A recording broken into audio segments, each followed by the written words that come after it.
ನಮ್ಮ ರಿಪೋರ್ಟರ್ ಶರತ್ ನಮ್ಮ ಜೊತೆ ನೇರ ಸಂಪರ್ಕದಲ್ಲಿ ಜಾಯಿನ್ ಆಗಿದ್ದಾರೆ. ಶರತ್, ಇವತ್ತು ಶುಭ ದಿನ ಅನ್ನೋ ಕಾರಣಕ್ಕಾಗಿ ನಾಮಪತ್ರ ಸಲ್ಲಿಸಲು ನಿರ್ಧಾರವನ್ನ ಕೈಗೊಂಡಿದ್ರು ನಿಖಿಲ್ ಕುಮಾರಸ್ವಾಮಿ. ಆದ್ರೆ ಈಗ ನಾಮಪತ್ರ ಸಲ್ಲಿಕೆಯನ್ನ ರದ್ದುಗೊಳಿಸೋದಕ್ಕೆ ಏನ್ ಕಾರಣ ಅಂತ? ಸಮೀರಾ, ಇವತ್ತು ಹೋಳಿ ಹುಣ್ಣಿಮೆಯ ಪ್ರಯುಕ್ತ ಕೆಲವು ಜ್ಯೋತಿಷಿಗಳ ಸಲಹೆ ಮೇರೆಗೆ ದಿಢೀರ್ನೆ ನಿನ್ನೆ ರಾತ್ರಿ ಡಿಸೈಡ್ ಆಯಿತು. ನಿಖಿಲ್ ಕುಮಾರಸ್ವಾಮಿ ಅವರು ಇವತ್ತು ಸಾಂಕೇತಿಕವಾಗಿ ನಾಮಪತ್ರ ಸಲ್ಲಿಕೆ ಮಾಡ್ತಾರೆ.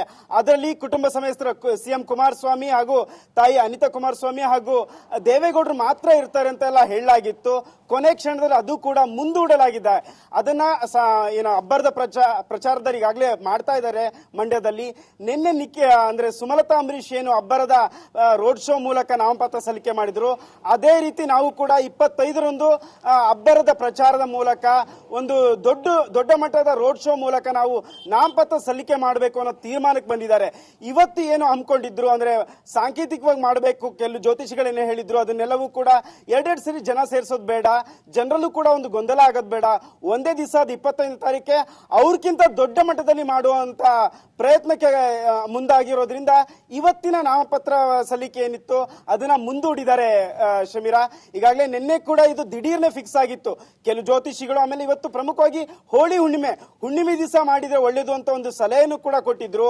ಅವ್ರ ಮೇಲೆ ದೇವೇಗೌಡರ ಕುಟುಂಬ ಕೂಡ ದೇವರ ಮೇಲೆ ಸಾಕಷ್ಟು ನಂಬಿಕೆ ಇರೋದ್ರಿಂದ ಕೆಲವು ಜ್ಯೋತಿಷಿಗಳ ಮಾತನ್ನು ಕೂಡ ಅವ್ರು ಕೇಳ್ತಾ ಬರ್ತಾ ಇದ್ರು. ಇದೀಗ ಮತ್ತೆ ಜನರನ್ನ ಎರಡೆರಡು ಸರಿ ಸೇರಿಸೋದು ಬೇಡ, ಒಂದೇ ಸರಿಗೆ ಅವ್ರು ಮಾಡಿದ್ದಕ್ಕಿಂತ ದೊಡ್ಡ ಮಟ್ಟದಲ್ಲಿ ಜನವನ್ನ ಸೇರಿಸಿ ನಮ್ಮ ಶಕ್ತಿ ಏನು ಅನ್ನೋದನ್ನ ತೋರಿಸೋಣ ಅನ್ನೋ ನಿಟ್ಟಿನಲ್ಲಿ ಸೋಮವಾರ ಅಂದ್ರೆ ಅಧಿಕೃತವಾಗಿ ನಾಮಪತ್ರ ಸಲ್ಲಿಕೆಯ ತೀರ್ಮಾನ ಕೈಗೊಂಡಿದ್ದಾರೆ. ಈಗಾಗಲೇ ಮಂಡ್ಯದಲ್ಲಿ ಚುನಾವಣೆ ಕಣ ರಂಗೇರಿರುವಂತದ್ದು. ನಿನ್ನೆ ಕೂಡ ಸುಮಲತಾ ಅಂಬರೀಶ್, ನಟ ದರ್ಶನ್ ಹಾಗೂ ಯಶ್ ಸಮ್ಮುಖದಲ್ಲಿ ಅಬ್ಬರದ ಪ್ರಚಾರದ ಮೂಲಕ ರೋಡ್ ಶೋ ಮೂಲಕ ನಾಮಪತ್ರ ಸಲ್ಲಿಕೆಯನ್ನು ಮಾಡಿದ್ರು.